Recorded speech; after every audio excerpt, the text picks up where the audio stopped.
What I've got here is 2 pork shoulders, and what we're making tonight is going to be pork rillettes. The recipe I'm following here is one by Helen Rennie. This recipe is a little bit different, right? So I can walk you through how I get my recipes in another video, but her recipe has a slight variation on it compared to most recipes I see, in that it calls for smoked paprika. And what she ends up making is something which looks much more similar to a pulled pork. That is a little bit different than most videos that I've seen, but when I'm following a recipe, what I generally like to do, so I normally look up a recipe, a whole bunch of different variations of the recipe, and I see what people come up with, and then I choose one to go off of. So even though hers is the outlier recipe in this case, I think I'm actually just going to stick with her recipe for now, because her final product is something which I think is a little bit more flexible than the other recipes, and I think I could turn that into something like a pulled pork sandwich, right? So my goal right now is just to make some rillettes out of this. I'm just drying this right now. I'm gonna turn about half of this into rillettes, so that'll be like a pound of rillettes. This right here is about a 2 pound. I'm just trying to get this. There was a net. I'm just trying to get that off, right? It's got a nice little fat cap on top. The fat cap is actually not as thick as I would have liked. I feel like this pork was trimmed down in a way that, I mean, like it looks like a very nice pork, right? Unfortunately, though, I'd actually like it had a little bit more fat. So Helen's method calls for turning this into a confit, and it's gonna be a confit in its own juices, basically, right? So what I need to do here, let me just, I need to. So I know this thing is about 2 pounds. We're going to have to do some calculations here, right? So I need to measure out the weight of this pork shoulder. Okay, I actually don't know how much of this video that I lost here. So basically, I added in my spices here. I didn't have paprika, so I substituted in, I didn't have smoked paprika, so I substituted in paprika for now. If it turns out that this thing doesn't turn out as good as I would like, I'll get some smoked paprika for the next round here. But anyway, what I'm doing right now is I'm actually trimming off this fat cap. I'm going to cube the rest of this meat here, but basically I just want to get this fat cap off, and the idea here that Helen has, at least in her recipe, is to put the fat cap on top, to put most of the heavy fat pieces on the top of the pork as it's being slowly cooked in the oven, and the idea here, that was my freezer dumping a new set of ice. The idea here is that that's going to help it render and protect the pork from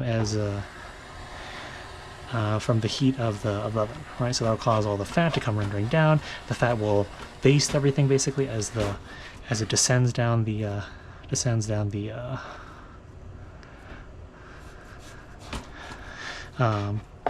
pork, right?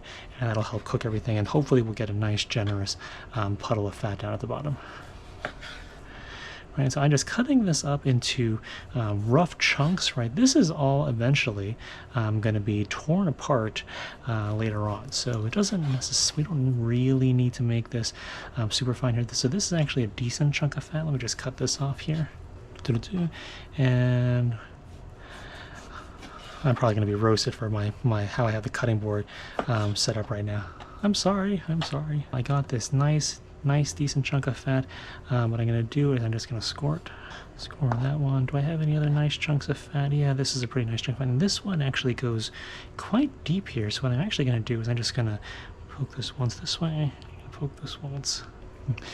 So the reason why I'm making this recipe now is because when I went to the market, they were actually having a 20% off on these gigantic pork shoulders, right? And so I figured that, well, I'm always basing what I'm cooking for the week based off of what's on sale in the market, right?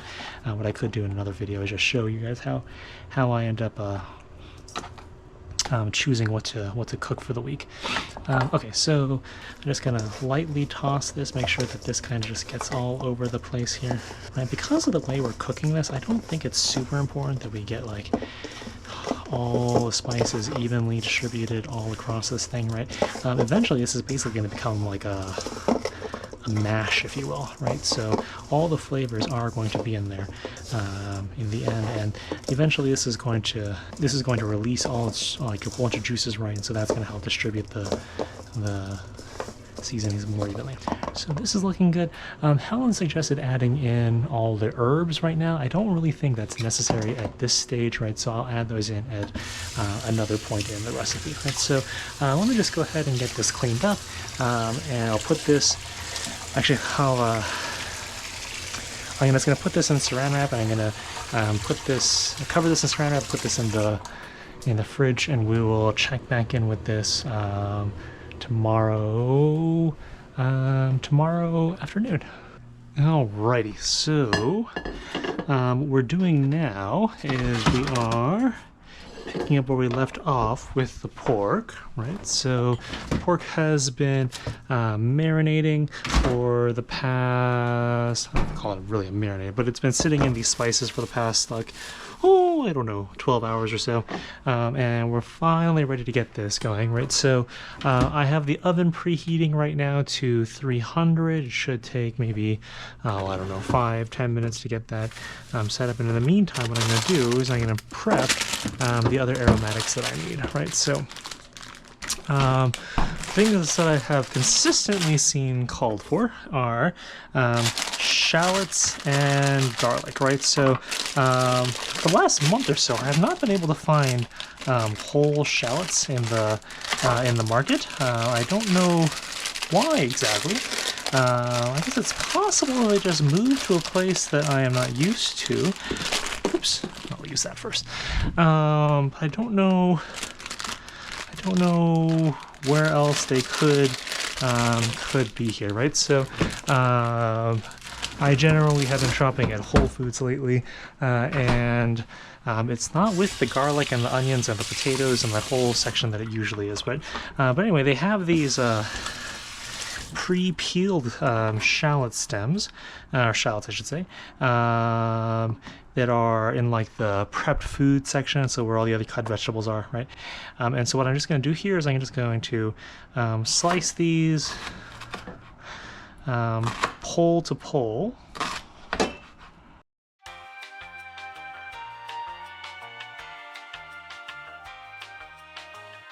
And it called for some garlic, right? So my mom does not care for garlic that much. Well, she is selectively allergic to things when it is convenient, I find.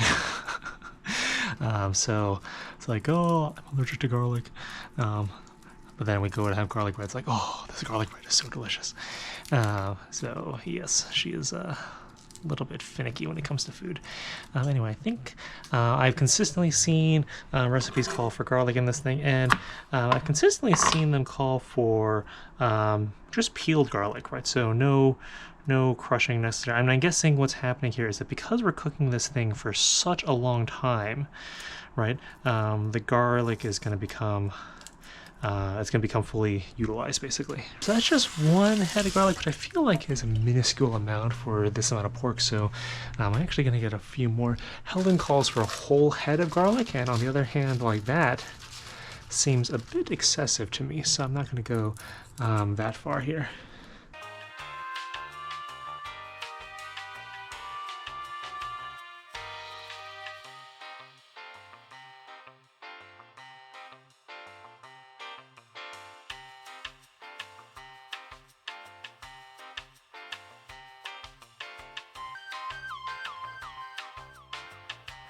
Alright, so I've got my pork here. Before I start getting my hands on the pork, let me just pull out some more aromatics, right? So I consistently saw thyme being used, right? So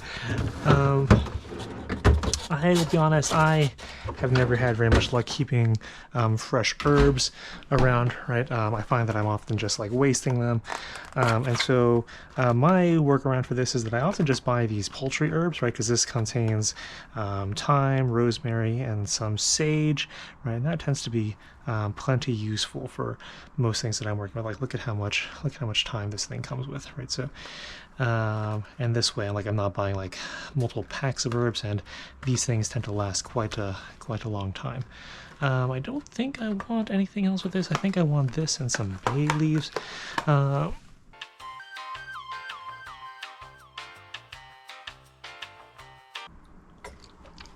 So we need enough fat in this for it to render out, or to just completely submerge the pork, right? And it's enough for there is going to be some fat which renders out, but I feel like I'm going to need to add a little bit more here, right? So what Helen was suggesting was put any pieces you can that are fat heavy face side down here, right? This is the fat cap, which I'm going to use on the top, right? So I'm just going to put pieces here, fat side down as best I can.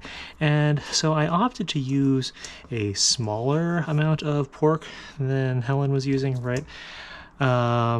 And so I'm not going to be able to completely fill the bottom of this thing, I think, but it should still be okay. So the main reason why I'm doing this in batches is I've never made this recipe before, and I suspect what's going to happen is I'm going to make this once, I'm going to be a little bit disappointed with it, and I don't want to have, you know, like five pounds of pork that I'm unhappy with, right? That's just like, it's a little bit too much to do with. And so I'm getting this. I think the rest of this I'll just put on like this here. Yeah, these seem good, right? So there's more. Perfect. Okay, so all together, this should release enough juice and enough moisture that we should be able to get this fully situated. I'm actually trying to just push this down so we get a relatively flat layer, right? So I want this to become a confit, and so in order to help that, I want to try to minimize the amount of empty space that I've got down here, and by doing that, I should not need as much oil to completely submerge everything here, right? So that is one thing we're going, right? So the whole point of a confit is that it is supposed to be completely submerged in oil. Spoiler alert, I've never actually done anything in a confit, I made any kind of confit before. I don't even know if I'm using that word properly. Like, I think it's a verb, but like you bake, you confit, right? You boil, right? You fry. Anyway, I'm gonna just cover the top of this lightly with some olive oil. This has already got salt and pepper and a whole bunch of other things in there, so I don't think it really needs anything else. We can do final taste test later. And with that, this is going to go into a 300-degree oven. It's just going to slowly cook for several hours, right? So at least 3 hours, right? So I'll check in on it maybe in around the 2-hour mark. We'll see what this is looking like, and then I'll probably need to go for another hour or so after that. So this is going into the oven. It's at 300 degrees. Actually, I don't know if you can see that on the camera. Is that a good angle? Right, and I will see you guys back in a couple hours. Alrighty, so it has been about 2 hours here. I set a 2.5 hour timer for myself. It's been just over 2 hours. I just wanted to take a look and see how this pork is doing. The whole house has smelled delicious now, right? Ooh, yeah. So I can see here that it's actually not it's not fully submerged, but I think that is okay here. What I might do is just move things around a little bit just to help get everything a little bit lower in there. So everything has sort of shrunk a little bit, right? I'm just trying to do my best to kind of help everything stay fully submerged in the juices that we've got here. I'm gonna go ahead and seal that back up. We'll let this go for another hour. I didn't realize that. Okay. And hopefully by that point we will have very tender pork. Alrighty, so it's been about 3 hours now, right? I just turned the oven off because I figure we should be done based off of what I've seen so far. And let me just take a look at the inside here. Yeah, you can see all the steam that just came out. It is still bubbling away just a little bit. Things are nicely submerged here. It looks like the shallots kind of dissolved. The thyme stems got a little bit bigger, but that is okay. So I think this is good. The test for this is to get a fork and poke through this from something towards the center here. Oh yeah, that's just kind of falling apart. Okay, so yeah, this should be, oh, it's fork tender. It's going in without resistance, but it is still kind of okay. I think this should be okay. So now the next thing is actually to do nothing to this. We just need to let this cool down a little bit. All right, so I'm gonna check back in on this and I don't know, maybe in a couple hours or so, right? And then we will go from there. All right, so I'll see you in a little bit. All right, everyone. So what I'm doing now is I'm getting this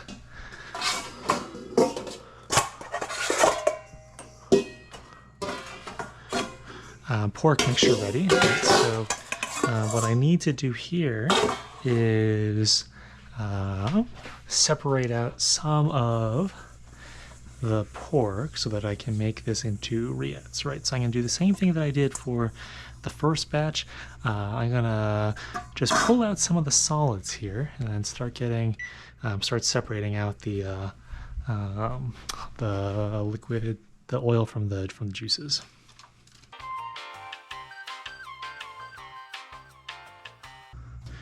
So I'm just pulling out the things that I know will not drain very well. And what I actually need to do is I need to figure out how much pork I'm using here. So just go ahead and put this down. Get this one over here. I just need to figure out the weight of the scale before I do it, the weight of the bowl before I do anything. So this is 291 here. I know this thing that I've got right here is mostly fat, right? So I'm just gonna take a big chunk of this and put this directly in here. So that's 25. And let's start taking some of these pork chunks. So I think I'm gonna try to make a somewhat smaller batch of rillettes this time around. Mainly because I still have some left from before, and we actually really enjoyed the pork dish, the pork sandwiches that I was able to make out of this, right? So I'm gonna put some of this aside, but I'm actually gonna gift some of this pork rillette over to one of my colleagues who lives near me. Oops, sorry, this is the mostly fat section. I actually want to keep that here. And I'm just trying to put some of the more tender pieces, or what I think are going to be the more tender pieces, in here. So I think I'm going to try to go for maybe like 300 grams.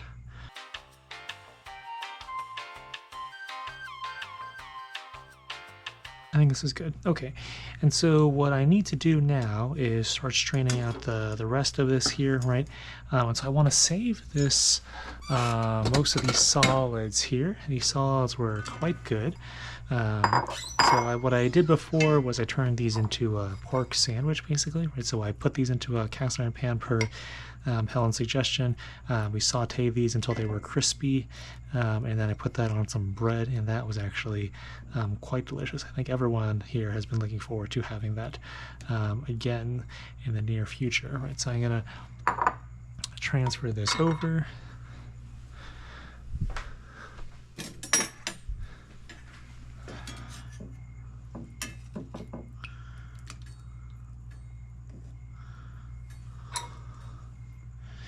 And if a little bit of the juice ends up transferring over with this, that is actually okay. So I'll actually take one of these garlics. So this is the roasted garlic, basically. That was going to be very good. And I'll add that directly to that one over there. Actually, let me add another one, because I know I've got at least like 4 chunks of garlic inside this version of the rillettes. The garlic tasted very good, but it was a little bit much when I made my sandwich. I had a bite that basically consisted only of this roasted garlic, and that was a bit much. And so I'm going to try to avoid doing that again. But I could see why people enjoy that so much. Alrighty. So I'm happy with this here so far. Let me go ahead and I want to transfer this to something in order to be able to separate it. and I'm trying to think about what would be the best way to separate this. I want a relatively narrow bowl, something which is, oh, maybe this glass would work. This is glass. I want something which is relatively narrow and that I can fit a small ladle into easily. Right, so here. Okay, perfect. So this will work. So the reason I want this is because I want to have like a significant enough height differential, right, that I can grab this relatively easily. Chef John on Food Wishes had a little trick for this, right? So I'll let this settle for just a minute, right? So if I completely lower my spoon into the layer of juice here, right? So oil is less dense than the juices, right? Oil is less dense than the water, right? So the water will definitely sink. And I'm able to completely fill the ladle with the juices. Then if I lift the ladle up out of the cup, none of the fat or very little of the fat is going to go in there because the ladle is already full with water, and oil will just flow over the top of the ladle, right? It won't drag any of the oil with it, right? So I'm going to give this a minute to settle out. So what I'm going to do in the meantime is just put this on here. I've already got that scaled out. I just want to double check the recipe here and see. Let me get the food processor ready. And again, I'm just using one of these hand mixers. I don't actually have a full-on stand mixer, mainly because so one, it's expensive, and two, it just takes up a lot of space. I don't know that I would use it. I know it would be useful for the things that I could use in it, but if I had to get something, I think I would honestly prefer to just get a food processor because I don't have one of those things either. Right? Okay, so actually I need to keep this on the scale. So I'm going for like a 10%. I want to add 10% of the fat to this, 10% by weight, and 10% of the juices to this, right? So I think this has more or less settled out now, right? So I'm going to tip the cup to the side. I'm going to lower the ladle all the way through.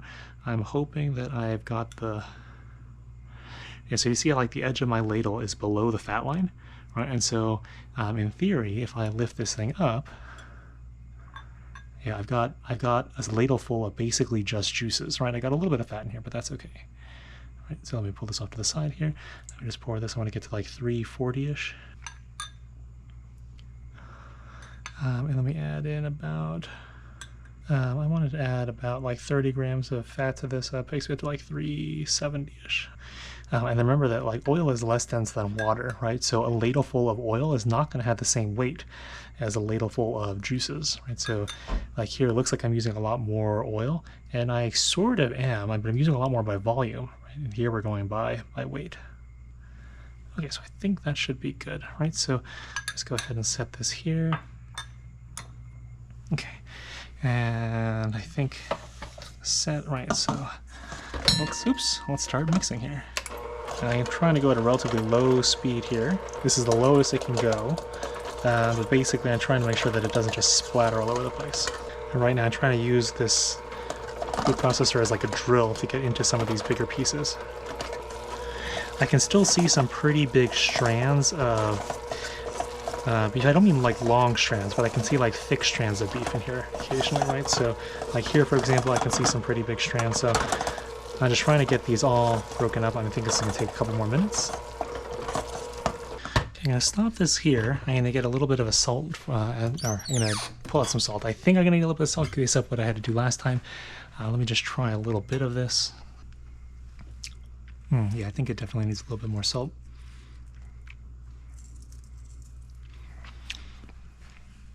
And again, remember that this is going to be served cold, and flavors tend to be a little bit more muted when they're cold, right? So I'm going to refresh this with a bit of pepper. Right, the pepper that was already in there has been cooked for like 3 hours, right? And it's been cooked for 3 hours, so allowed to cool for a couple hours, right?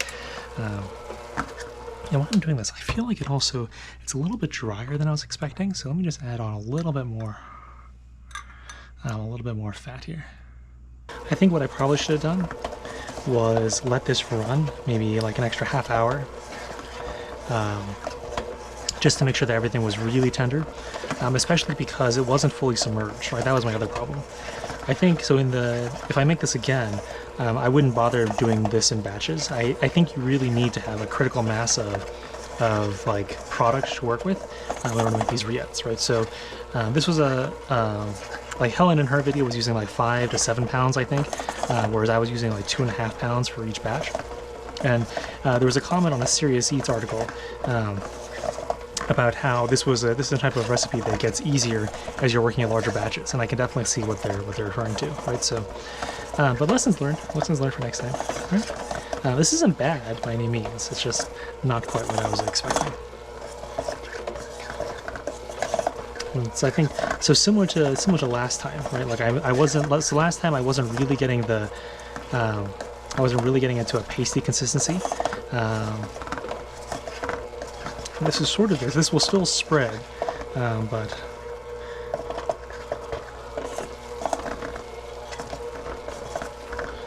and actually, before I forget, I think I'm gonna do one last taste test here. I think I might actually want to add just a little bit of salt to this, a little bit more salt.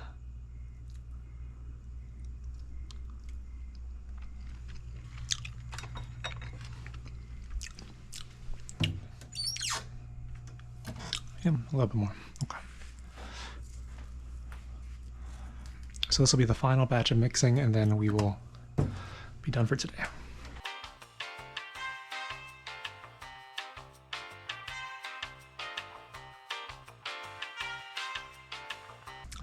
So what I'm going to do here is I'm going to serve this in this jar here. I need a spoon. So what I'm trying to do here is I'm just trying to pack this in because I don't want there to be any air bubbles inside, because I'm going to try to make an airtight seal on the top, and then I'll pour a little bit of fat on top here.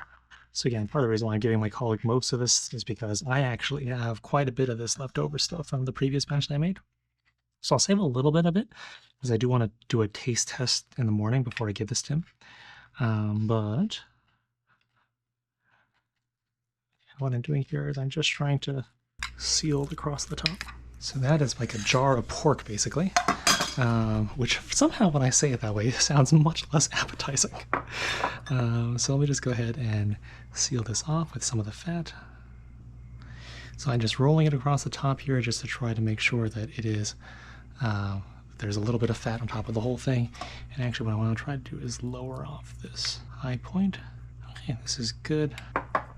And I did have a slight problem last time with this thing creating salt crystals, which looked a little bit like mold on the top. So hopefully can avoid that situation. I'm going to put this in the fridge, and yeah, that should set overnight, and then we should be good, right? So I'm going to get this packed up, and I will see you all next time. Well, you know what? Let me have this with some other rillettes, because I'm pretty sure. I'm very curious to see how these rillettes have turned out. Right, so this fuzzy stuff on the top might look, oh, this is very hot. Oh dear, hot, hot, hot, hot, hot. So with that, let me just give this a shot here.